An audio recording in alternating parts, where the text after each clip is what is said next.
No, welcome. Katinka is going to introduce the folks from Colombia here, but do we want to talk briefly here up at the top about our own Colombia experiences? I've had the good fortune to visit 3 times, twice to the Central Coffee region, which is near Manizales in the Central Andes, and once this past year in the Cali in the Eastern Andes. And one of the things that strikes me about those 2 places is they are not very far away from each other geographically speaking, but the birding situation there is totally different. That's part of what makes Colombia so special as a birding location. Would you agree? Where have you been in country, Katinka?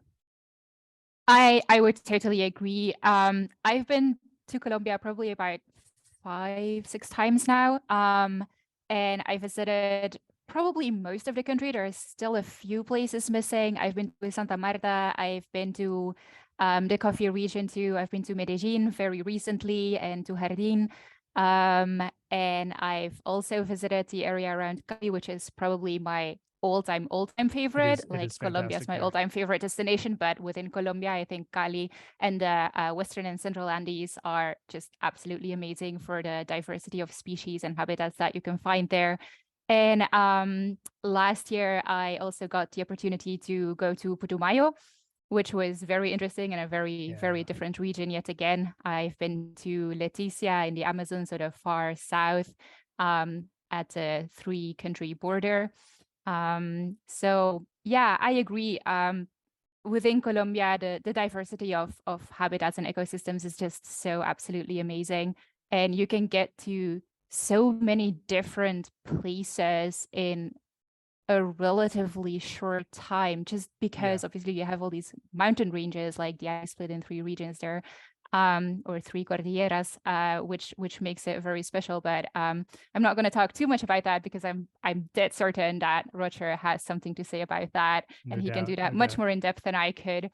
But yeah, absolutely on love 2 it. occasions when I was down there, times. I had the good fortune to be with Roger, so this is fun to see Roger again. Hello, Roger. Exactly, how are you? Likewise. Hello, Katinka. Hello, Nate. How are you guys? Doing good. How are thanks. You? Good. I'm pretty excited to be here. I mean, it's almost 300 people, man. Like a lot of folks listening to me, to us. Are you getting stage fright? Yeah. Just pretend like you're talking into the void like I was early on.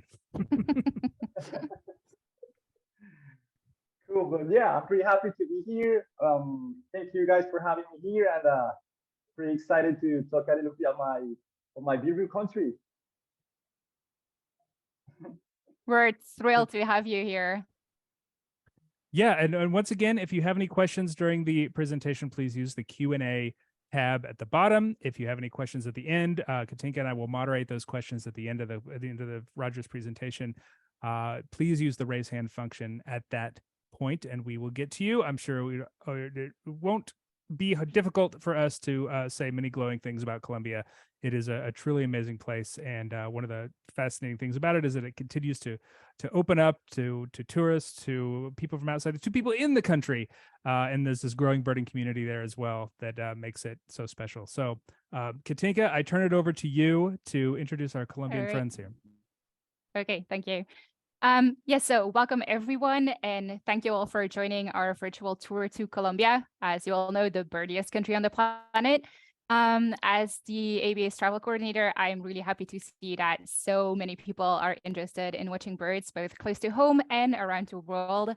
And it is always a pleasure for me to work on the ABA's travel program and work on a program that combines awesome bird watching, amazing destinations, and cultural experience, and at the same time also support local projects and communities and raise funds for the American Birding Association's many projects and programs.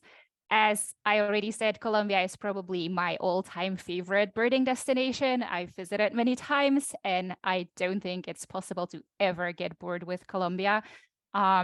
It's the birds, the scenery, the food, the people, the music, the overall vibe of the country. So I figured if I ever get to settle down anywhere, which is at this point unlikely, but still, if it ever were to happen, I think Colombia may be the place to do that. Now for this webinar and also for our tour that's coming up in September of this year, I am absolutely thrilled to work with Nature Colombia.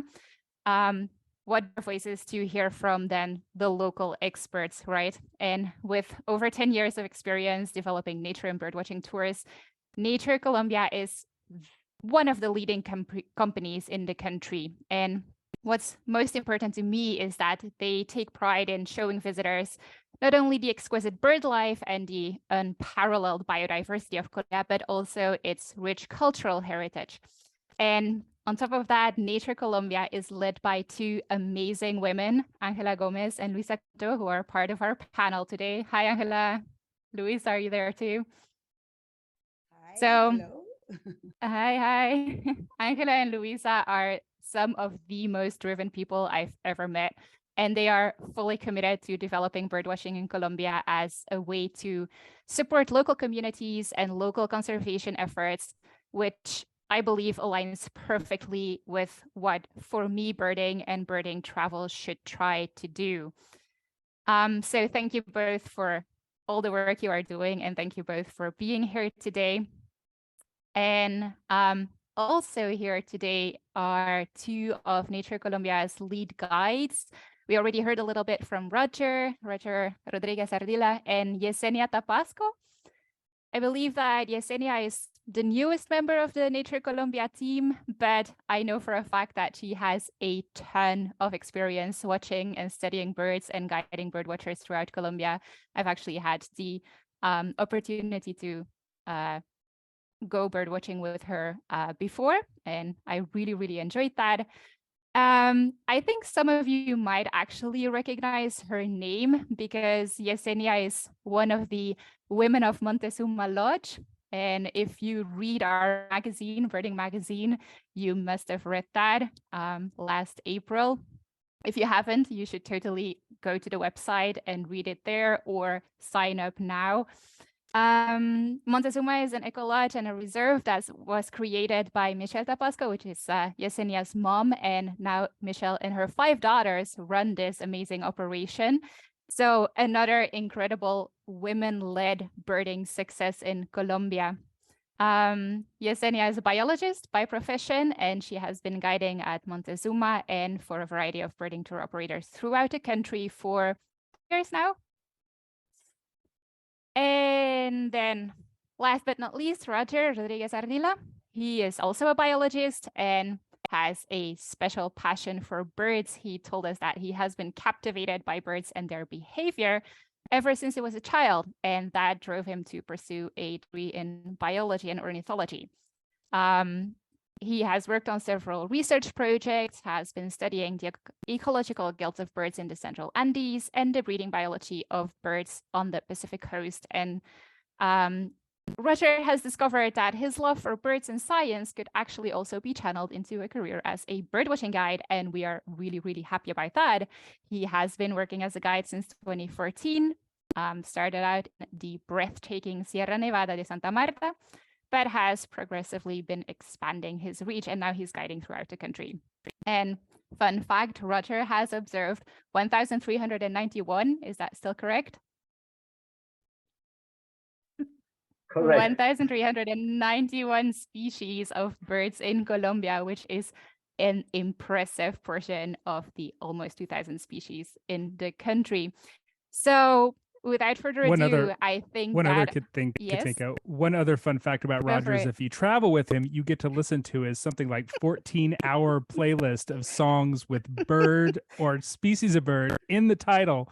It is a eclectic mix, to say the least.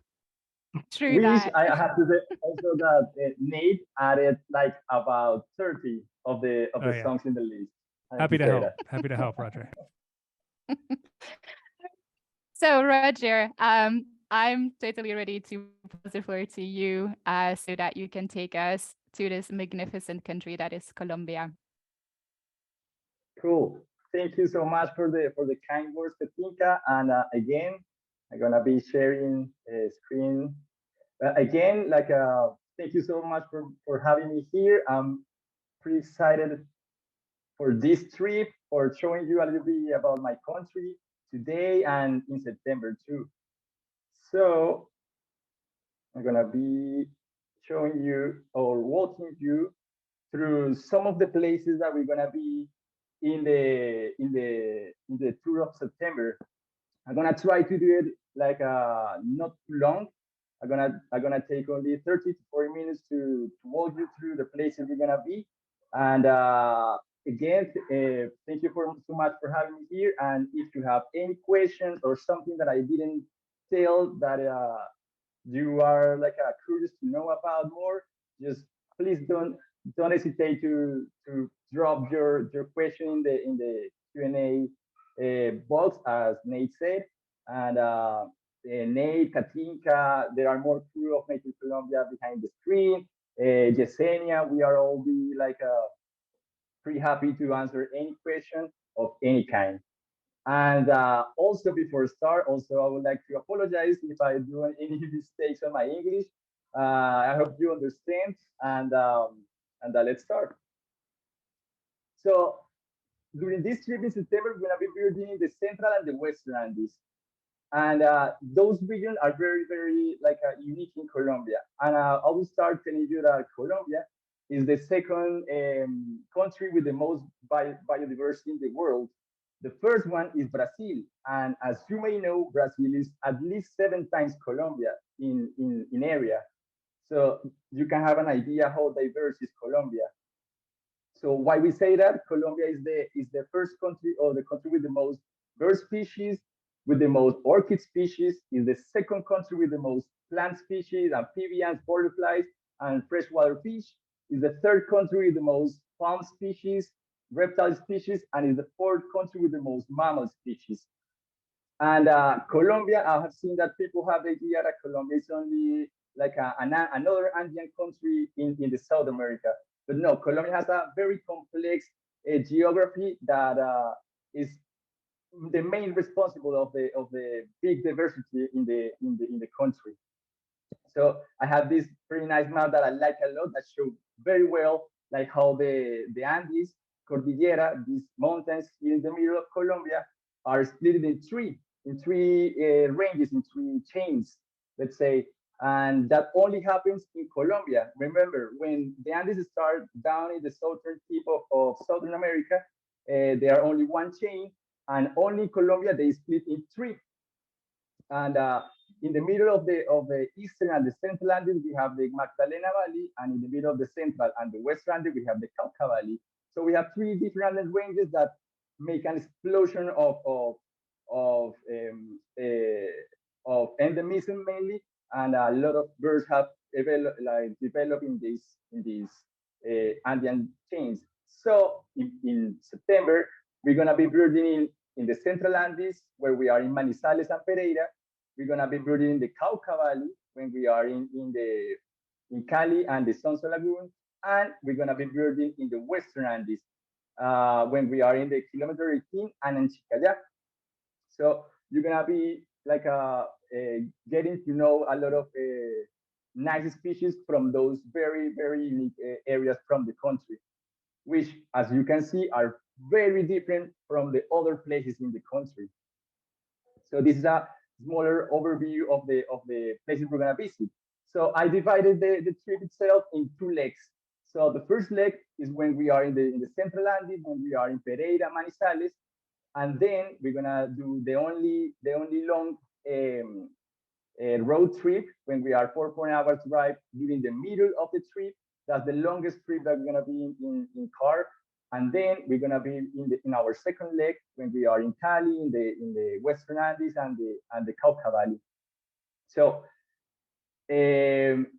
for beginning, we're gonna be landing, or most of you, we're gonna be landing in Pereira, which is international airport, which you can fly directly from the States. It has a flight from Miami, three flights from Miami, straight from Miami. And from there to our main hotel during the first leg is only 45 minutes to an hour drive. So this is the main hotel where we are planning to be. It's called El Recinto del Pensamiento, which is a pretty nice hotel surrounded by nature, surrounded by forest, which is also nice for walk around to take some photos. There are good birding around there, and it's also well known because it has like a big place for having meetings and stuff, and that's where the latest birding festivals in the country have taken place, and also have nice accommodation, and also very important to have like a nice food. And that's gonna be our only hotel in the first leg of the trip. So during this first leg, you're gonna be birding very nice habitats, very different from each other. And as we walk through the first leg, we're gonna be birding different places and trying to get different birds. So one of the main habitats we're gonna be is the coffee zone. The coffee zone is, as you know, Colombia is well known for the coffee, and it covers a good section of the Central Andes. So we call that coffee zone to those places in between 1,100 meters or to 1,600 meters above sea level, and it has a nice temperature in between 18 to 28 Celsius. Um, it's chilly in the morning and a very warmish, let's say, in the afternoon. But most important than that, we get to see like a nice patches of forest during the days that we're gonna be birding around there, where we can find very nice birds. As this one, this is the mustache bird, which is a nice target we have there, since is mainly occurs mainly in Colombia and a little bit of Venezuela. So it's almost like almost mainly as an endemic. The same case is with this bar crescent, right, which is also mainly Colombia and a little yes, a little endemic of Colombia, let's say. And the main endemic, the main target of the place is this grayish picolet, which we hope to find in the shade coffee habitats. And since we are in the coffee region, we also have to have like a real coffee experience in the Colombian Central Andes, and that's why we're gonna be for one day in the Hacienda Venecia coffee farm, where they have like a big patch of lands covered with shade coffee, where you can buy it, but also they gonna take us to learn how to pick the grains, how to pick the seeds, why they pick it the way they do, and why they don't pick green, why they don't pick other kind of beans in this activity. And also they're gonna teach you everything you need to know about Colombian coffee, which again, as you know, Colombia is well known about this coffee, but also you have to know that like the coffee that is like popular and famous in most of the world is like has like a very unique process that they are the ones who gonna teach us. This farm is very well known for this coffee, for the very um, um, well done coffee. So we're gonna be learning a lot about it. Another good habitat we're gonna be living into the first leg is the cloud forest, which is a bit higher and also a bit colder. And as you can imagine, is more foggy, it's more rainy sometimes, and is in between 2,000 to 2,800 meters above sea level.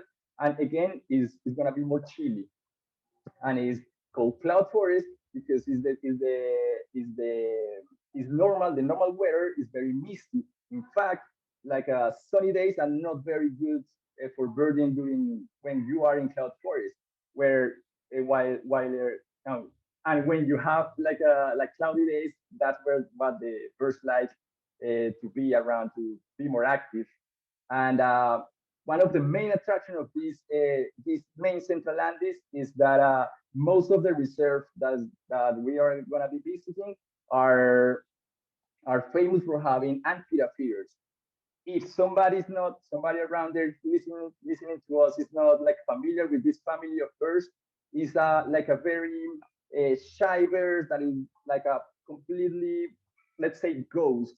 They don't fly, they only walk with those big legs, and they are always on the ground. They move really fast. So there are like a lot of reserves around the Central Andes that we're gonna be visiting that offers the opportunity of having good photos and good views of very shy birds, very like almost impossible to see otherwise. As this bicolor amphitheater, which is another of those birds that are mainly in Colombia territory and a little bit about inside Ecuador. So this is one of those. This is a Colombian endemic. Is the brown-banded anteater, which is in Rio Blanco Reserve. And I have here a video that Nate did. That's the equatorial amphidia. The equatorial amphidia is very special because it used to be known as Rufus amphidia, and it was known to be in the three Andean ranges of Colombia and even in the northern Sierra Nevada Santa Marta. But nowadays we know that it was a complex that had many other species. So only in Colombia we have a state of 5 species. So this is the Rufus amphidia version of the central Andes equatorial. And this is in Hacienda El Bosque, again, and Nathan a video where you can see how like less shy they have became for like by feeding them with worms, of course. Yeah, I took that video with my phone, by the way. Exactly. Yeah. And the same idea. I like this video a lot of Nate because of that. Like you can see how with a phone, like how like a tame is the bird, but it's the same way with the brown banded, the same way with the bicolor amphidia. They are very more tame. And again, once we used to think about those birds like of being ghosts in the forest. You only hear them mainly, but nowadays they are easier at least. It requires a bit of patience for say the least, but I mean it's totally possible nowadays in these kind of places. Another habitat, very special one that we're going to be visiting is the paramo. Paramo is that kind of like the last habitat of real forest just before the snow in the Andean ranges. So it goes from 3,300 meters up to 4,500 meters. And as you can see there in the pictures, it has it's a lot of like a scrubby habitat, very short plants, very let's say fat leaves, because that habitat retains a lot of humidity, a lot of water, and as you'll see when we are there, there's a lot of little streams, little uh, uh, water going around those little moss in the ground there. That when we are as they are going down in the mountains, they will form little streams, then little rivers, and at the end they're gonna be forming those little those big rivers down in the valleys as the Magdalena River and the Cauca River. Those big valleys that I told you that split the Andes in three. And even more important than that is that only Colombia, holds almost 50% of all of the paramos in the world. So it's a very nice place. It's also like a very threatened habitat since, like global warming. So it's very nice to be there and enjoy the birds that are um, like at the moment are there, but as the paramo is getting smaller and smaller and warmer, uh, sadly we don't know in the future. This is one of the biggest target in the paramo in the Central Andes, that the puffy helmet crest. That's a hummingbird species that feeds on the speletias plants, flowers of the speletia plant, which is this big um, plant here is called Speletia, and in Colombia we call it frailejón or monk in English. Monk because somebody thought they look in the distance as a monk, like a praying monk. So we call it frailejones, and that's where we hope to find this buff helmet crest. So I want to mention this place, which is doing a very nice job in preserving this kind of habitat, and we're gonna visit it. It's called Hacienda El Bosque. So the problem is as I told you, this is our the last kind of habitat just before the snow. So that the section of forest or transition forest in between the cloud forest and the paramo is like the barrier for them for being there. So Hacienda El Bosque, where we're gonna be visiting, is trying to protect that transition forest from the cloud forest to the paramos. And it became even more famous because of this little guy. It's called the crescent face anthera. It's another of those like egg with legs that I told you earlier and in the next video. And but this one in special is it was to be like used to be thought as a unicorn because let me show you here. This is the map. This is South America, and you'll see here the distribution of this bird. And in Colombia, I mean, we almost never saw that bird in the past, to be honest. But in that little patches of forest of this a reserve now that used to be used only for cattle raising, for dairy. They start to preserve these kind of patches, and nowadays you can go there and you can have like a very nice bird watching experience that includes. This is another Nate's video of this unicorn again, the crescent face anthera. I mean, this reserve is quite new, to be honest. Like, has less than 5 years, but nowadays is very famous because of this guy, and also beside that little beast. That this is the setup where you can see the. I mean, that video was taken in this setup. In fact, that video was taken through that window down here. And while you are, as me, like here, have coffee, take some photos of sorbet hummingbirds and more. Here we are with the crescent face anthera. You can get another burst in feeders while you wait for the crescent face anthera, as this white-throated quail dove, which is another of those ghosts of the forest that are never or not easy to see otherwise. This is a hooded amphidia, sorry, a hooded mountain tanager, slated brush finch. This is another like the jewel of the crown of the reserve. This is a great breasted mountain toucan, and this is like the best place to see him and to take photos of in Colombia, I would say. But also lately or recently, they are starting to get the visits of this guy also. So this is the black-billed mountain toucan. So nowadays, I mean, you can get in one morning crescent face anthera, black-billed mountain toucan, and gray-breasted mountain toucan, which is like a like a perfect morning.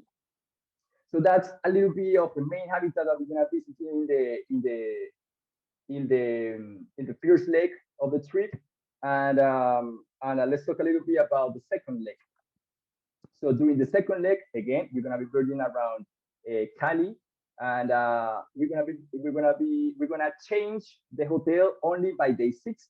So you're gonna have a lot of time in the first hotel. Then we have 4 hours drive, a bit more over 4 hours drive down to Cali, and in day 6 we're gonna change to this hotel called Stigwak, which is more kind of modern, very nice, very like comfortable, but is the location that we like the most because it's in the outskirts of Cali, and it's like a strategic place to get all of the places that we're gonna be birding. We're gonna be birding around Cali. Another important thing about Cali is like beside again, we're gonna be birding in the Cauca Valley. We're gonna be birding in the Western Andes, but not only like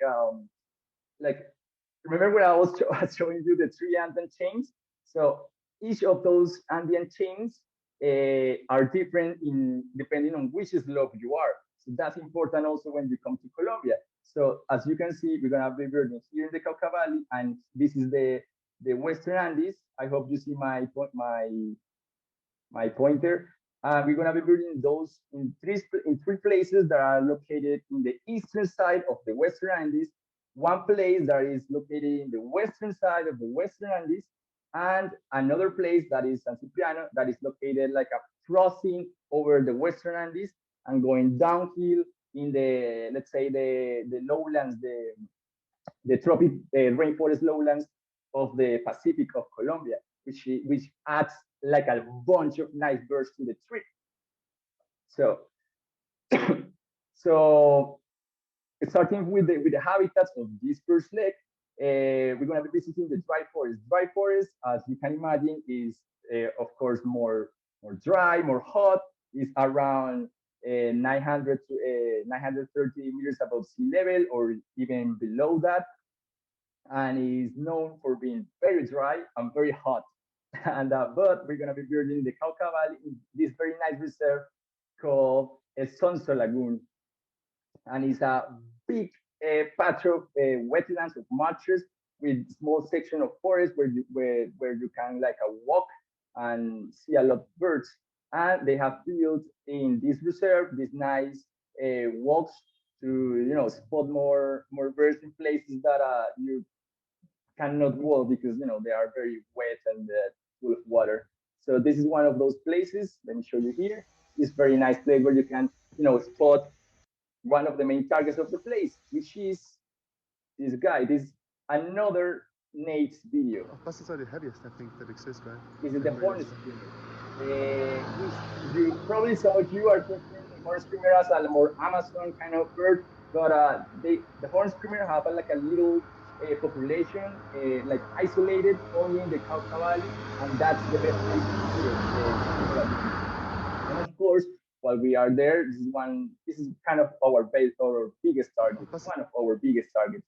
But not only that one. I mean, like as I told you, there is a bunch of wetlands, bunch of little patches of forest that are very nice to explore, to see around.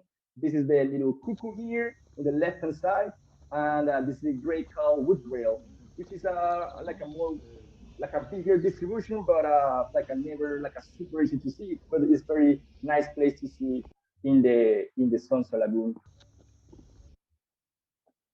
Other than that, Sonso Lagoon, that reserve is known because they try to get always people like a traditional meals as this one. This is the alauja de viado. It's like a lunch like packed in and cooked in a palm tree, no, in a plantain leaf. So we call that a bijao, and that is like a kind of traditional meal, very tasty. And this is me doing the approval phase for the meal. I was talking to you a little bit about the lowlands that we're gonna visit when we cross the West Andes, and that's the Pacific Rainforest lowlands. And we're gonna be birding in a very nice place, one of my favorite places to bird around Colombia, which is called San Cipriano. San Cipriano is around 200 meters above sea level. It's really hot, I have to say.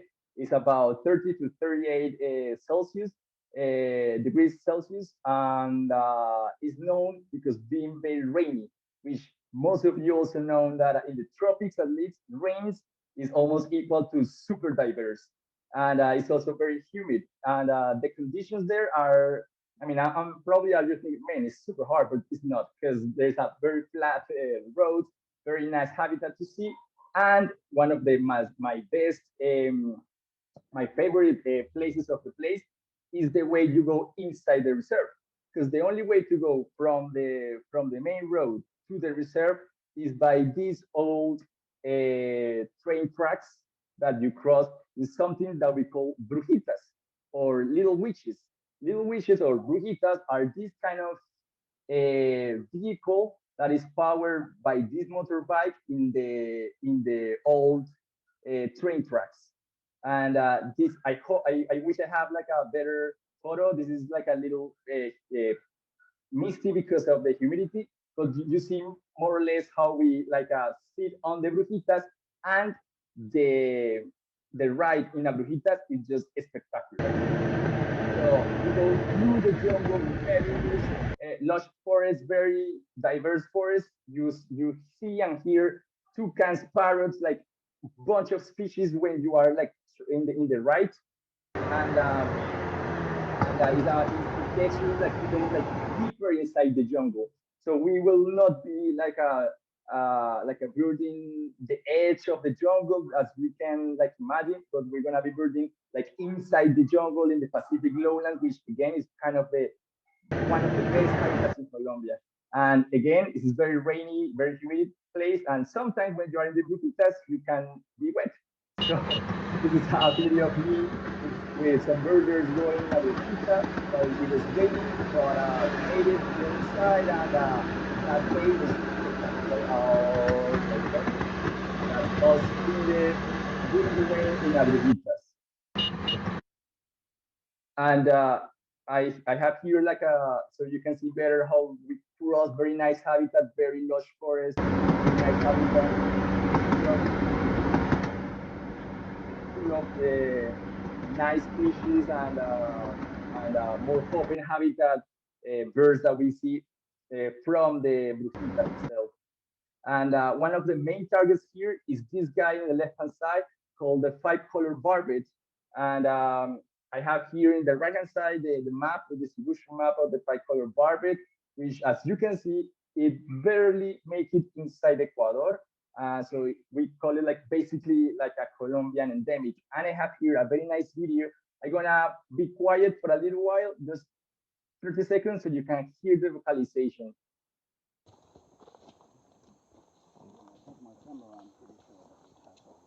So you may think it's gonna puke, but no, it's gonna be vocalizing. Yes, There you go. Okay.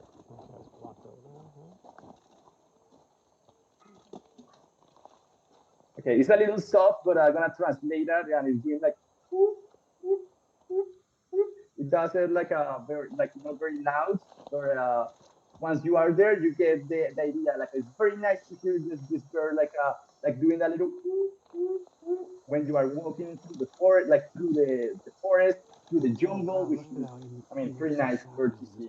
And again, that's when we are in San Cipriano. But again, there is a ton of birds.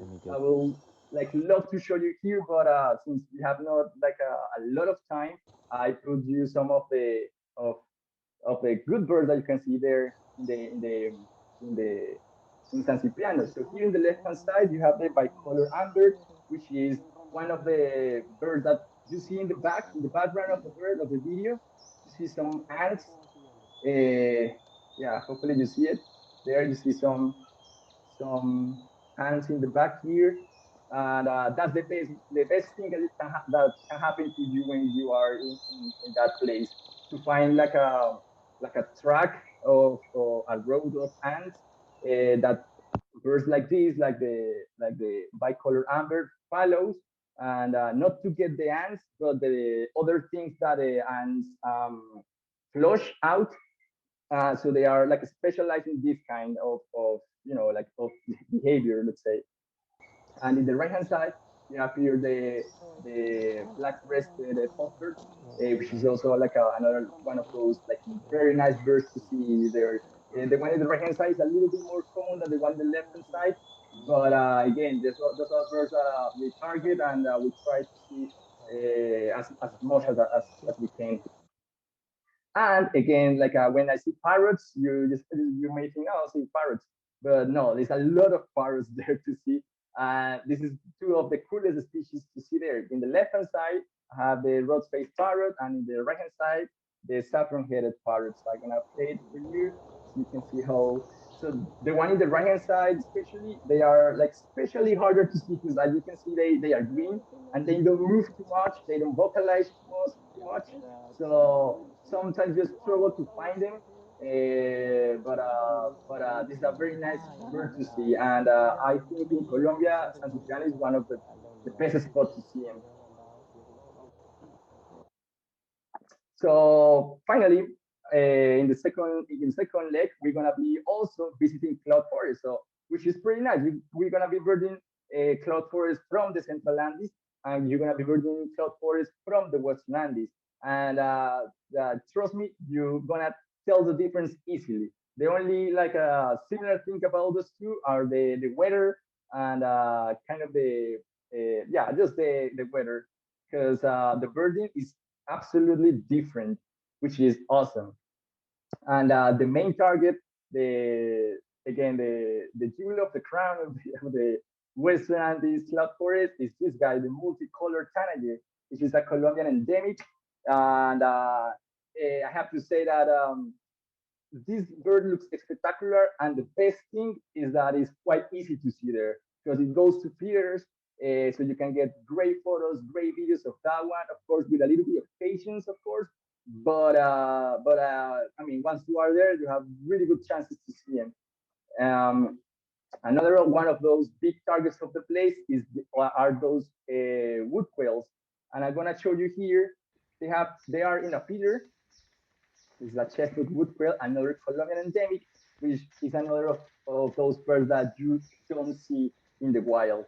So they have there in the feeders, you get some photos, you get into the height, and boom, you have them. You can get good videos and good photos of them. And of course, since there are a bunch of different biodiversity there, a bunch of setup of feeders, this is another Nate videos.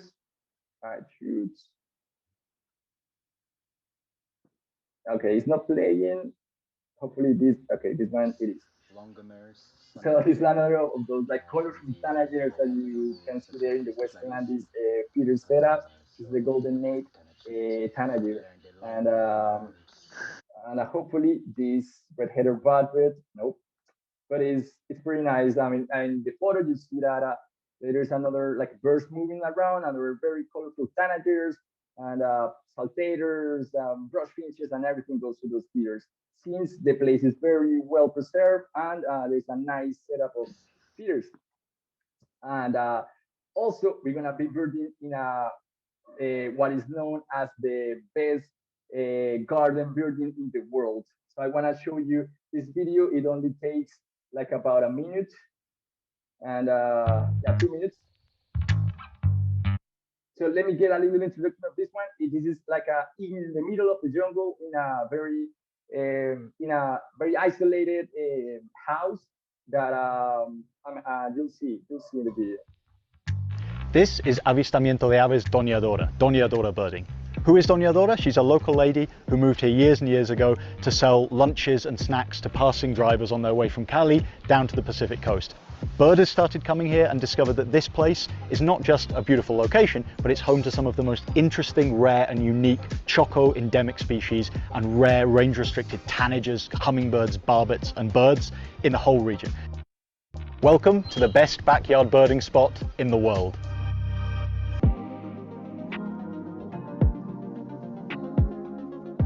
As you can see here, the son of Doña Dora, who's an excellent bird artist, has painted murals all over the house of some of the most charismatic and special species that you can find here. So yeah, let's carry on into the kitchen. I mean, this place might be famous for the birds now, but it's still famous for the delicious food made by our host here, Doña Dora, the owner of this place, for whom it's named, the delicious cheese empanadas. A las empanadas le han hecho mucha bulla, pero es más por las aves. Y esto después de que le trae a un ingresos, es una terapia muy buena. Ellos sienten un descanso, un relaje, se va cariñando más a ellos. The thing that makes this place so special is that we're in this amazing biological corridor from the western flanks of the Western Andes. We're at about 1,300 meters, and this forest just carries on down the Anchiqueya River all the way to the Pacific. It's probably some of the best birding on the continent, and right here we're in this privileged position where we have this connection with the forest, and all these incredibly rare, normally very hard to see birds are coming here to feed. This place is like a treasure trove of little magic corners. Down here is like hummingbird central. You can see there's a handful of hummingbird feeders and lots of incredible perches. Here you can easily register 15 hummingbird species in just a couple of hours of casual birding, just meters away from you.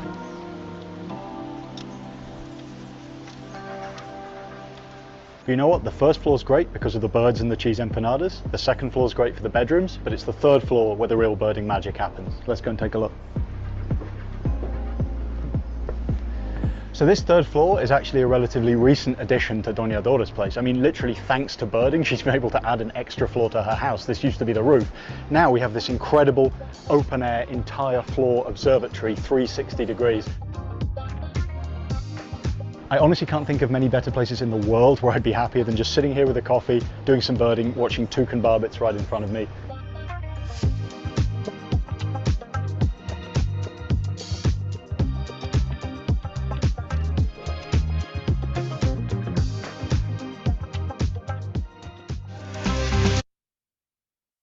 Yeah, so this is Doña Dora Place. Also, I take the chance to highly recommend this show. It's called the Birded Show. It's free on YouTube, and most of the places that we're gonna be visiting in September are like in the show. So you can go there and see more details, more very nice bird videos, and yeah, highly recommend that show. There you go. So. Thank you again for listening to me, and it's been an honor to be here. Thank you again for the invitation, and hope you got some questions. If I didn't mention something that you want to know, feel free to ask us. And yeah, I go to Katinka or Nate. Thank you, Roger. I think now is the time for questions. We've been trying to answer as many questions as we could throughout the presentation. If you have any questions at this point, as Nate explained at the beginning, you can raise your hand somewhere at the bottom of your screen, and then we can take live questions from you right now.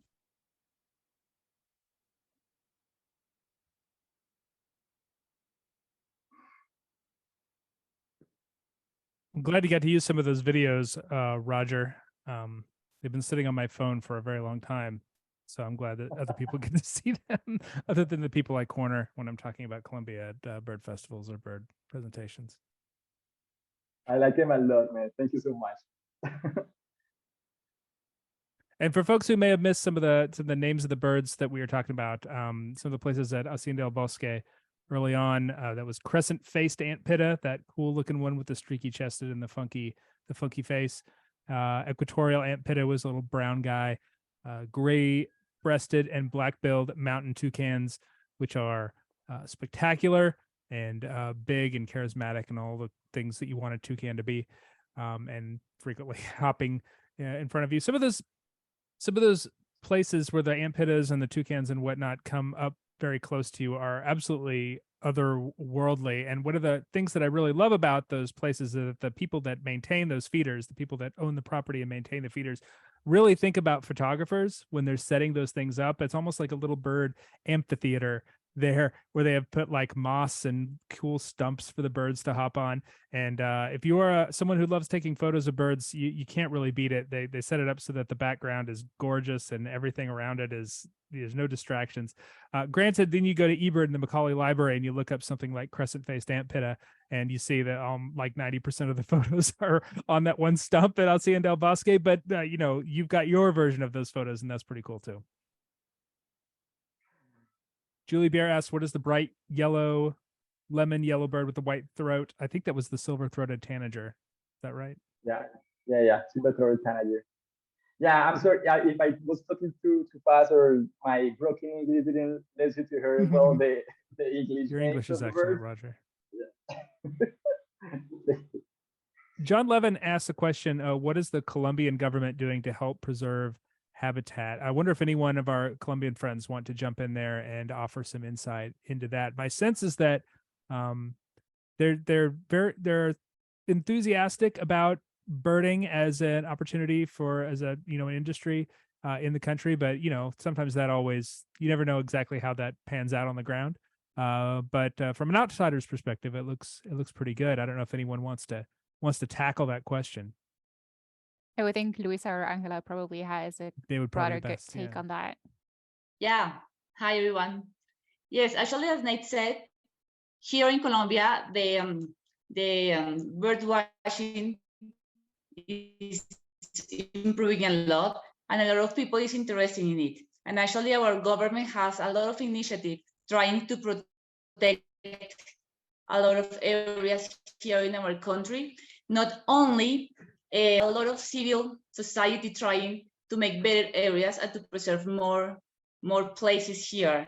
So I think that we have a really good future in bird watching in Colombia, because not just the government is working on it, but all the Colombians, we are very interested in protect the areas and conserve the different species here in our country.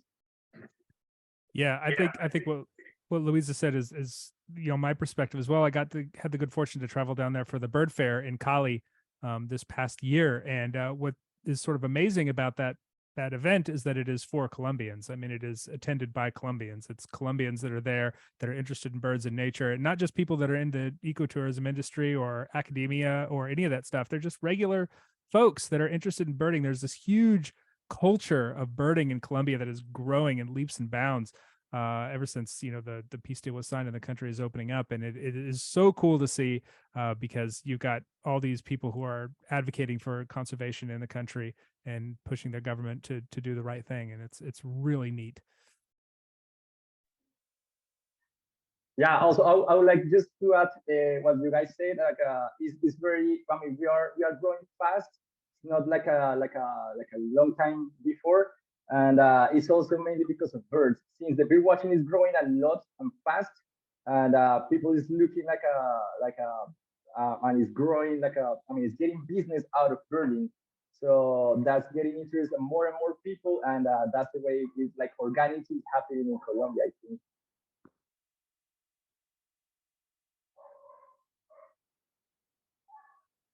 I saw I'll also- Marianne asked.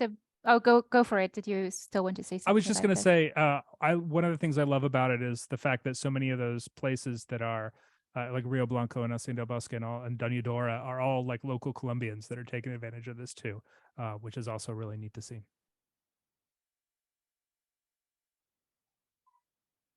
Absolutely. Maybe jumping to the next question, we got a few practical questions here for the September trip. Marianne's asking about the group size. So the group is capped at 20 people. We're at 18 right now, so if you want to sign up, then you need to hurry. We will split the group into smaller entities during the day trips. So we will have 2 guides and there will be 2 ABA representatives and drivers for each of the groups, and we'll meet up again in the evenings to socialize. But so yes, 20 total divided in 2 groups, each with a guide and a driver and a rep. And there's 2 more spaces left.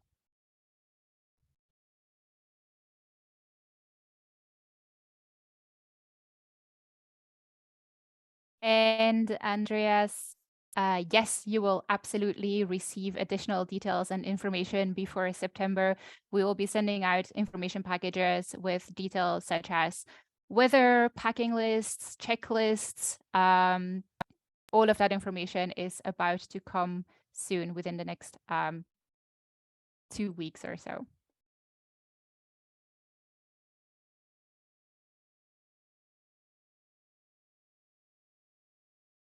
Someone asked, "Will you use playback?" My sense is that yes, playback is used for certain, highly desirable species in certain places, but for the most part, you almost don't need it in a lot of the places in Colombia, especially when you're going at some of the ant pita spots and whatnot. The birds are just everywhere. Yeah, It's exactly. interesting I you think mentioned. playback is used within reason for Mhm. really hard to see species. But as said, like the setups in Colombia are so that birds are relatively easy to see compared to many other places in the world, I would say. Yeah, I agree with that. I think it's kind of interesting that this explosion of like ant pita feeding, for lack of a better word, it kind of saves playback for those species, because those are species that people would use playback on pretty much extensively. And now you don't need to. The birds kind of come on their own time at their own pace, and you can enjoy them without having to worry about that, which is really cool. Yeah, true. That's the case with the Christian Face and Pita. We only have like 2 spots. That's it for the Central Andes, and everybody going to the same spot to play the same tape. Yeah. And nowadays, like they leave alone the wild birds. We have only 2 on the feeders, and that's enough for everybody, which is awesome. I mean, leave alone the wild population.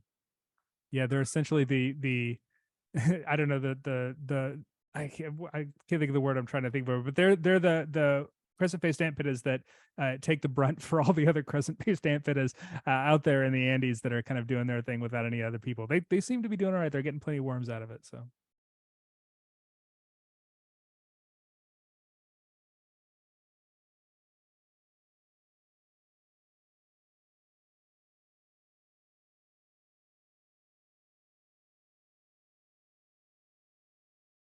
Someone asked about, can you speak about the safety in these areas? Obviously, a question that always comes up when you're talking about Colombia.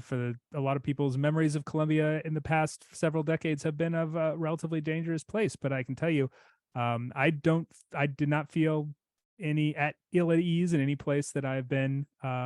Certainly in Manizales and the city of Manizales and Cali. A lot of the State Department just put out a statement talking about Colombia, but a lot of those places that are the so-called dangerous places or places that you wouldn't necessarily want to spend a lot of time in are, pushed to the margins of the country these days. The country is opening up so much, And it's you know, I don't feel any less safe in Colombia than I do in any other Latin American country, or frankly, a lot of places in the United States. So.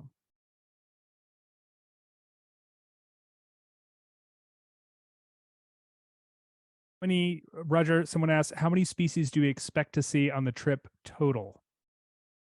You would have the best sense of that, I imagine. A lot. That's Many. yeah, a lot. I would say over 350. Wow, I would have guessed. Wow, all right. Yeah. Around that, yeah. It's and I feel like we can't emphasize this point enough. Each one of those, when the Andes breaks into those 3 mountain ranges in Colombia, every one of those mountain ranges has its own special suite of birds, and the valleys in between. It's really incredible. I mean, you hear a lot about the sort of elevational diversity in South America because the Andes run north-south. And, you know, there's very thin, tiny little ranges for a lot of these species as you go up the mountain. And you just see that. And it's one of the most amazing things to experience. You're walking up, you remember, Roger, when we were walking up to place that Sierra Nevados, and it ended up raining on us, actually. But in Termales del Ruiz, when we were Termales del Ruiz. Yeah, and we were walking up this and before it started raining, which happens in the rainforest. Who knew? They call it the rainforest. But we were seeing like different birds, different groups of birds, like every 100 meters of elevation that we would gain. It's really cool. You see that a little bit in the Western United States. To some extent, we experience that somewhat in North America here, but it's otherworldly in South America and in Colombia in particular. The Andes make that trident 3 right up there, and all those different. There are birds that you can see in all of them, but most of the birds are going to be unique to 1 or 2 of the mountain ranges, and it's really cool to experience. It's mind blowing. So we are up to, I think that we have tried to do the best we can answering those questions in the Q&A. Thank you, all of you, for joining us. We're winnowing people away as we get to the 9 o'clock mark. I want to thank all the folks from Colombia, Luisa, Roger, Yesenia, Angela, for joining us tonight to talk about Colombia and birding and how incredible it all is for the people that come to visit and the people that get to live there too. Thank you to Katinka for helping to put this together. If you're interested in this event or traveling to Colombia, just on your own with the ABA or without the ABA, please be in touch with us at the ABA, with Katinka at K-Domen at aba.org, or you can contact Roger here as well. Actually, any of the folks here on the call, I'm sure they would be happy to take your questions at Nature Colombia. Thanks to everybody for joining us. Thanks to Roger. I guess we can say goodnight. I assume, Katinka, is there anything else you wanted to say before we say adios? Nope. All right. I'm going to take that as a yes. Susan Scherenberg asked, will this be recorded? Yes, this will be recorded. We will post it on our YouTube channel. It's American Birding Association on YouTube. Check that out. Tomorrow, if you want to talk about birds that are found here in the United States or Canada as well, check out Greg and I are going to do a What's This Bird live at 1 o'clock tomorrow afternoon. Please check that out. That'll be on all the ABA socials. Otherwise, we're going to be back in a couple months to do another one of these events. Please stay tuned. If you want to sign up for the ABA's Flight Calls newsletter to learn about these events, please do so. You can do that at aba.org at our website. Otherwise, I think we'll probably say goodnight. Good night to Luisa. Good night to Angela, Yesenia, Roger. Thank you so much for your time, for your expertise, and we will see you all in Colombia or in the ABA area, wherever y'all end up to go birding. We're excited about it. So yes, thank you. I'm so glad to see your faces before we say good night. Yeah. Have a good night. Thank you. Good night. Thank you, everyone. See you soon, Nate, again. See you soon. I hope so. Fingers crossed. All right. Buenas noches. Buenas noches. Good night, everybody. Ciao. Bye. All right. I'm going to end.